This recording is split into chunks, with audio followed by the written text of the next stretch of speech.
Here's Earth Wash. It's detergent sheets that are water soluble. No more plastic jugs.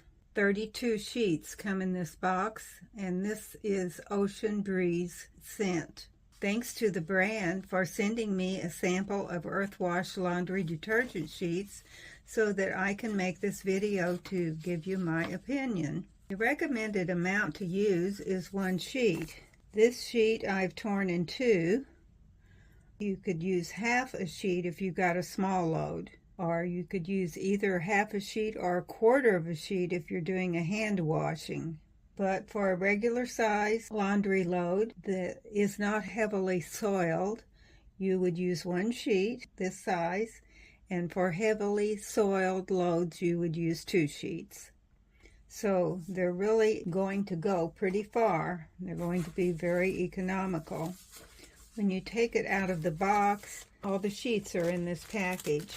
You just open it up and take one out. It feels kind of like a very thin foam sheet, but doesn't really look like foam, but that's what it feels like. The clothes come out really clean. These are great for traveling.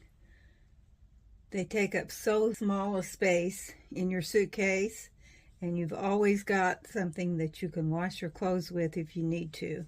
For a front-loading washer like this, I just throw the sheet into the washer on top of the clothes in the drum. You can tear it up into small pieces and put it in the detergent dispenser. Here's the dispenser on this one. So it's your preference, but it's so much easier. Why take the time to tear it into tiny pieces when you can just throw the sheet into the drum? That's what I think. I am very happy with these detergent sheets, so I highly recommend them. If you'd like to try them for yourself, just click on the link below.